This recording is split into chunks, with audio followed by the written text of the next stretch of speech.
Maine voters who voted for these initiatives, and you're telling us they're not good, they're not going to work. No, I'm saying, The Maine voters have voted for these initiatives, Yes. and our state constitution allows for this process. yeah, I agree.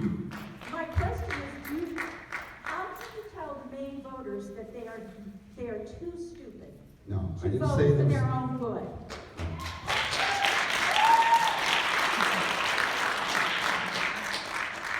I will tell you, I don't think I ever said that, but this is what I do believe.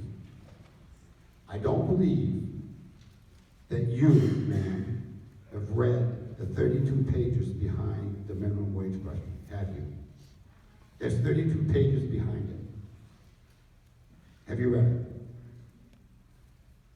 The law is 32 pages long. I know that in the states where minimum wage has been raised, I asked you it the, benefits the economy in every single state. that is not true.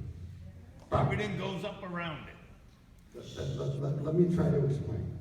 I do not have a problem with the minimum wage. I think it's going a little bit too fast for the small companies in Maine, the economy in Maine, with the prosperity level that we're at. It's going to be going a little too fast for the 44,000 companies that. We voted for it. Can I explain? Ma'am, would you let me explain the position? One thing that I said, let me ask you this. Do you want me to harm the economy? This will not harm the economy. No, I want you to step aside and let the people's will be made.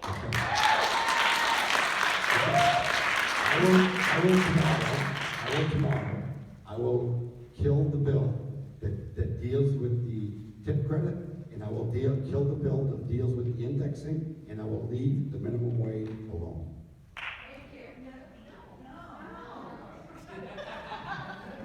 That's what you're asking me to do. And ma'am, what I'm telling you is 358,000 elderly are being hurt by that bill. I'm trying to fix it so it doesn't do no harm. Because they live on I a have level. a 70-year-old ex-husband who works at just barely above the minimum wage. The minimum wage would raise all wages of the people who are hurting the most in this state. I don't care about the billionaires. I care about the hardworking people of Maine who do not owe. I'm not arguing that the 358,000 people in the state of Maine, whether you want to agree or disagree, it's happening. Otherwise, I wouldn't be getting emails every day from elderly saying, I need your help, I need your help, I need your help. We're getting it every day.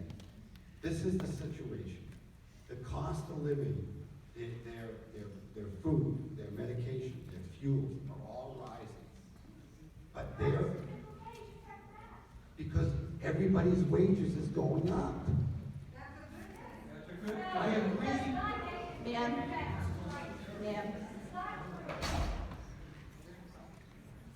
Hey, Governor, Jesus loves you. Don't worry about it.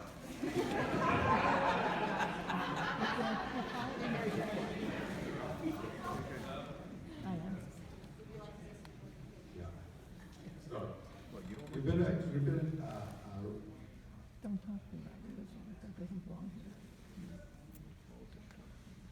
I appreciate having the ability to come down and talk to you. I will tell you this, I've been in business 45 years before becoming governor. I studied finance and economics. That's what my training is in. I'm sorry I disagree with you that the minimum wage is affecting people that have a fixed amount of money every month, and when prices go up, eggs have already gone up, milk has already gone up, bread's already going up. These are just, we get this. You don't get it.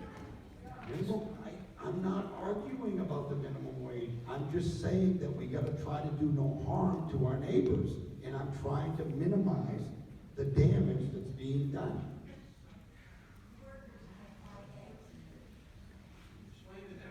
Governor, I do not think that we're going to convince these people otherwise, nor do they want to understand your point of view. Okay. But this, sir. Thank you, Kellyanne. You live on $1,130 a month. January 1st, Medicare went up 2.8%. So now your check every month goes down by 2.8%. Milk prices went up 3%. So now every quart of milk or gallon of milk you buy, that goes up 3%. So you're now buying less with what you have. You have to buy your medication. You gotta buy your fuel. You gotta pay your rent. And of course, we gotta get our piece because we have taxes on it. So all I'm suggesting is what the $1,130 a month average is, you're not getting as much for it as you used to. That hurts people when you're on the edge every day. Governor Chris just Talking about those of fixed income.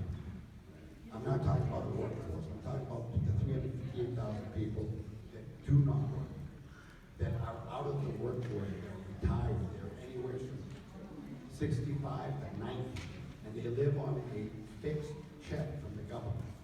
That's the people that are getting the most damage. All right, Governor, Chris would like to say something real quick. We're going to wrap it up this evening. Again, thank you everybody for coming out tonight. Yeah,